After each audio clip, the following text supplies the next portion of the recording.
Hi guys, this is Creative Cuts, a channel where I build, paint and create things.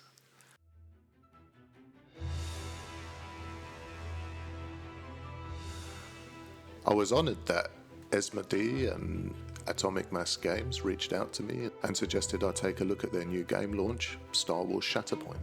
I was thrilled, but also responded and let them know that my channel mainly focuses on the creative side of the hobby rather than the gaming side. But I said that I would be more than happy to build something if it works for them. To my surprise, the media team behind this were incredibly supportive and very open with their ideas. So the box arrived and I was able to get a good look at what was included. The box itself was well packaged and absolutely jam-packed. Loads of tokens and dice and miniature sprues and even little backdrops for photographing your minis.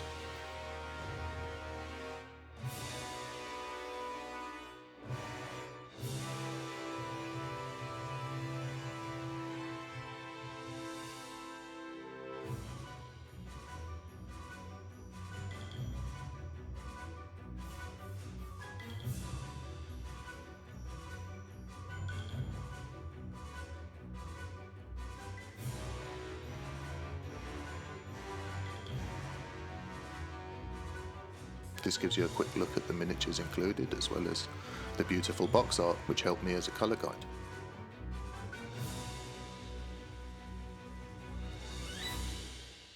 One thing that really struck me was the nice balance between detail and nice flat panels.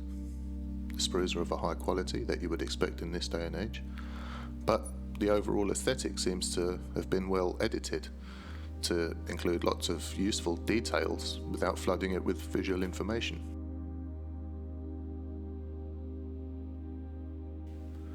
Included are 4 buildings, several walkways, some crates and also some walkway supports. Well, this and all the miniatures is going to be quite a job to put together, but I was happy to discover that all the buildings fit together easily without having to do some weird gluing and holding. I put everything together with some thin plastic cement. This is great because it's very neat and even melts the plastic a little, so the parts being glued actually fuse together. There were some simple design options included, so it gives you a feel of being involved in the decision making and the creation of the buildings. How you put them together is up to you.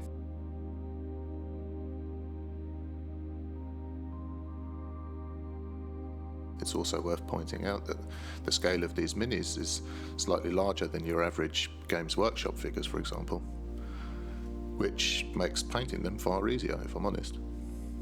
However, the buildings especially are close enough in scale to also be used in games of 40k, for example. Once put together, I grabbed my airbrush and some primer and gave the building a quick spray of black primer. This helps all the darker shadows start off from a darker place to make subsequent paint layers easier to apply. While the paint was drying, I started to focus on the main support of my diorama. I had a spare piece of wood that was about the right size. This would give me some rigidity. Onto this I glued some XPS modelling foam. I didn't have a piece big enough to cover all the surface in one go, so I stuck a few together, knowing that I could easily cover the joints later on.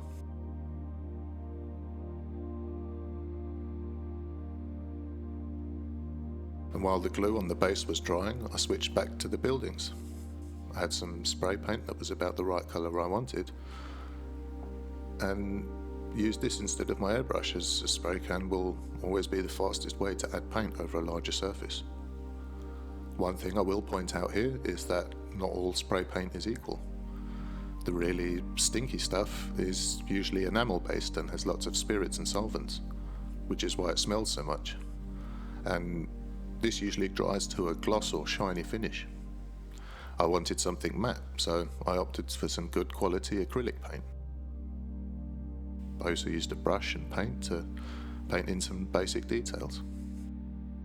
I also started working on the figures pretty much using the same principles. Paint in the basic colours and then hit everything with some oil washes later.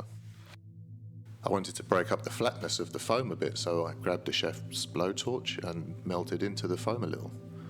This can also be done with a sharp knife. And then I used some sandpaper to soften the edges a little.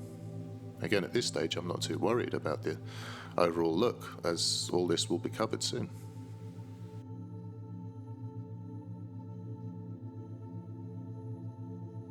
I continued to add paint to my buildings, staying a bit on the brighter side of what I wanted, so I could always knock these back a little bit later with washes. This silver here is a perfect example. I wanted a kind of gunmetal type colour, so I painted bright silver first, and then when I added a brown-black oil wash, not only will it seep into all the cracks and details beautifully, but it also stains the silver into a more gunmetal looking colour. Oil washes can be pretty scary if you haven't used them before, but in reality they're pretty simple. With some oil paint and some thinner, you can alter the power of a wash, making it more or less opaque as needed. The main benefit is that it can also be removed easily with some neat thinner, again, giving you much more control. Another benefit of working with oil washes is that paint thinner is chemically thinner than water, meaning it has a lower surface tension. In simple speak, this means that it breaks apart easier, which means the drips and natural rivulets made by paint thinner are much more detailed than if you used a simple water-based wash, because the thinner breaks apart into smaller pieces, if you will, which means it's perfect for a miniature scale.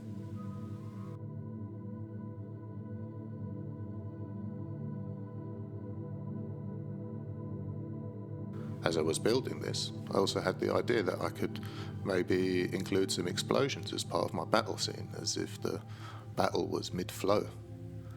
I had some fairy lights with a flickering function on them that I could bury into the foam very easily and would provide a simple solution to my needs. I carved out some simple channels in my foam where I could run the wires. I bundled these up into 3 small balls, which would act as a kind of basis for my explosions, and secured the wires in place with some staples.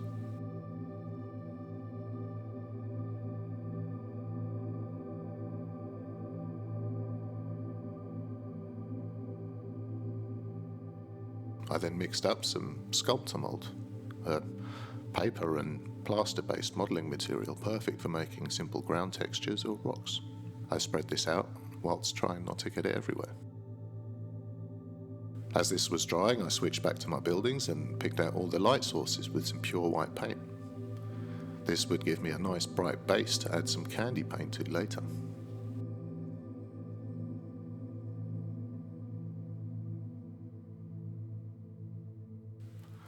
As this was drying, I coated the sculptor mold with some brown acrylic paint. This would just serve as a background, meaning that any pesky white bits I missed could be easily spotted and touched in as needed later.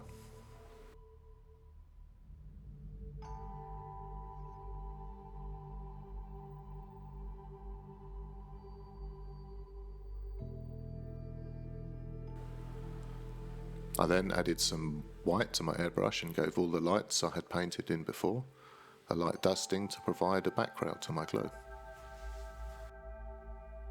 I then grabbed some candy paint. This is a very transparent but highly pigmented ink which shows up over light backgrounds and yet disappears over dark backgrounds. It means that it's amazing for creating glow effects, as you can see. And while on the topic of lighting effects, I wanted to work on my explosions a bit. One way of getting great little embers flying out of an explosion is to use fibre optic wire. I cut it to size and then give each end a little flick with the flame of a lighter.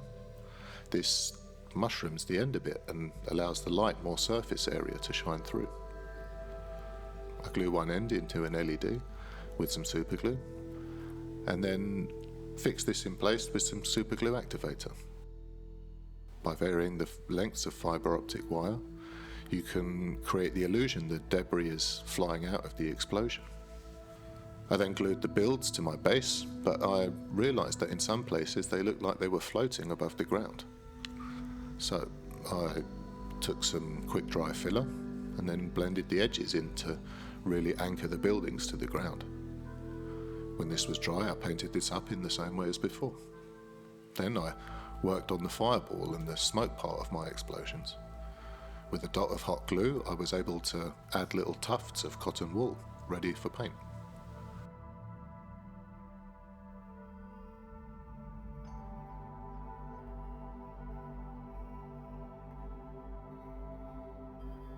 I used the edge of a pencil to help me get into any tight spaces and to not burn my fingers with hot glue.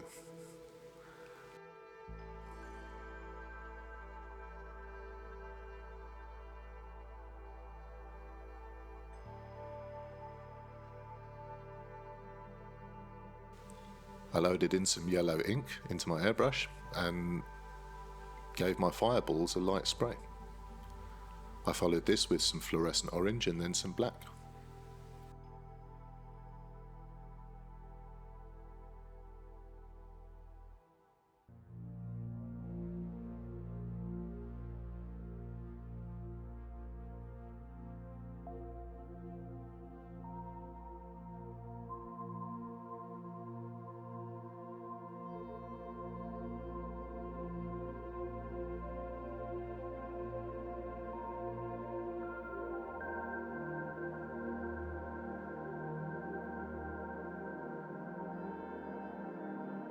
I also added some black to the recesses on the ground to connect the buildings to the surface.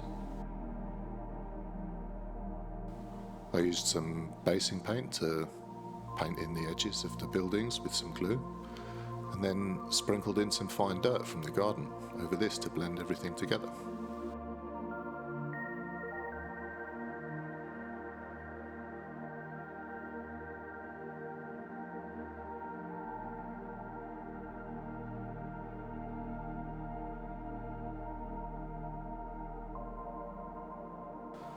I also mixed up some pigment powder and gave all the buildings a light dusting.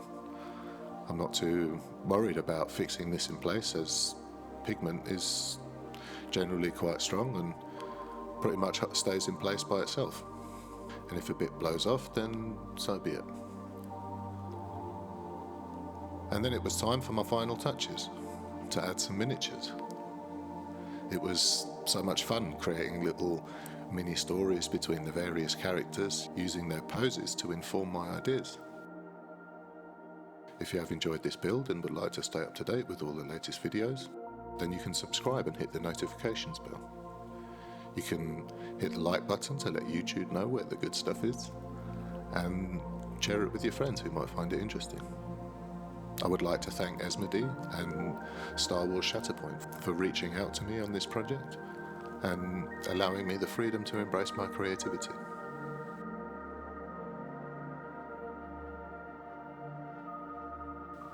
Thank you all for your amazing support. Keep building and enjoy.